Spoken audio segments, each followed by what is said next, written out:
And what I'm going to try and do is convince you that these are really dangerous situations. Now, with regard to US-China competition, what's happening here is that China is a peer competitor of the United States. If you were to rank order the three great powers in the system now, the United States remains the most powerful state on the planet.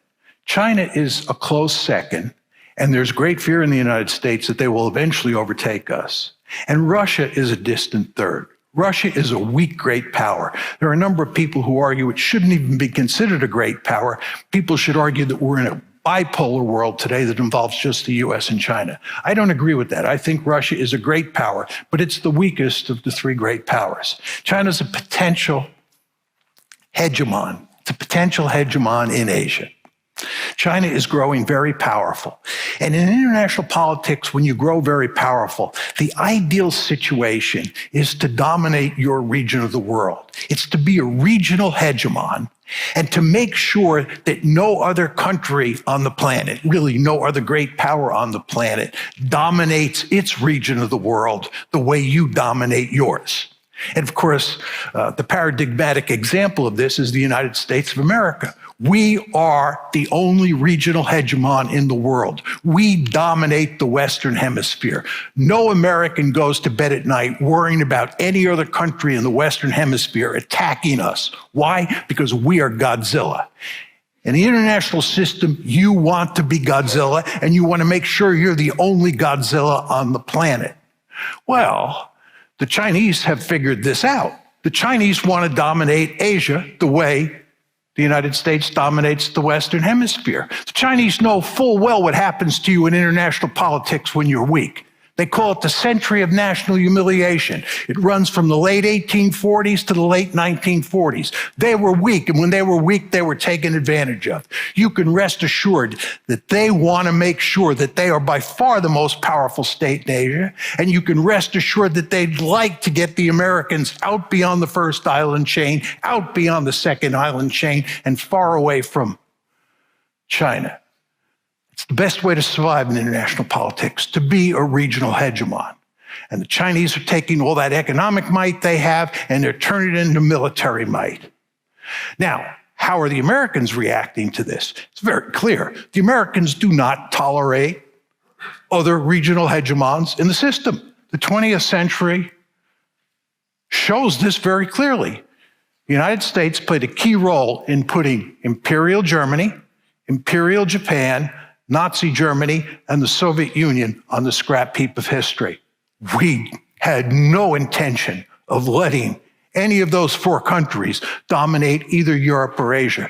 You can rest assured, we have no intention of allowing China to dominate Asia. And in fact, we're not going to pursue a pure containment strategy. We're going to pursue a rollback strategy as well. We're going to try and weaken China the way we weakened the Soviet Union during the Cold War. We have our gun sights on the Chinese. The Chinese, of course, fully understand that, and they're going to great lengths to try to deal with us. And at the same time, as I said to you, the Chinese have a deep-seated interest in achieving regional hegemony. And the more powerful they grow economically, the better off they'll be at developing the military capability to achieve regional hegemony. This is why, of course, the United States is trying to slow down Chinese economic growth. So what you have in East Asia is an intense security competition between China and the United States. And the principal focus is on Taiwan. And Taiwan is a really dangerous situation. There is no analogous situation in the Cold War. The 1947 to 1989 Cold War. Berlin was not the equivalent of Taiwan. Why is Taiwan so dangerous? Taiwan is remarkably dangerous because, number one, the Chinese consider it sacred territory and they desperately want it back. Number two, the Americans believe firmly that for a variety of reasons, it's important that we not let China take Taiwan because it has great strategic value for us.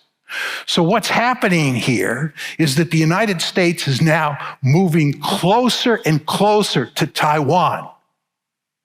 The Nancy Pelosi visit's just one indicator of how we're moving closer and closer to Taiwan. And this, of course, enrages the Chinese because this is sacred territory. This is nationalism at play. The Americans are preventing us from getting Taiwan back. So you have a lot of tension. And then the third reason is it's easy to imagine a Cold War in East Asia turning into a hot war over Taiwan, because it would be a battle over an island in a huge body of water. During the Cold War, when Carl and I were young, it was hard to imagine starting a war in Central Europe because you had two massive armies with thousands of nuclear weapons in their inventory. And if those massive armies crashed into each other with all those nuclear weapons, we probably would have all gotten incinerated. So when we ran war games during the Cold War, it was very hard to get a war going in Europe because everybody understood what the consequences would be. It's much easier to imagine a war breaking out over Taiwan. It's a small island out in the middle of a large body of water. And by the way, the other 2 points of friction in East Asia are the South China Sea and the East China Sea. And you can imagine a war breaking out over those two bodies of water. So you see the different scenarios between the Cold War, Central Europe, and the new Cold War in East Asia between China and the United States over Taiwan or the South China Sea or the East China Sea. So there's big trouble coming in East Asia. I'm not arguing here that war is inevitable, but it is going to be very difficult to avoid that intense security competition turning into a real war.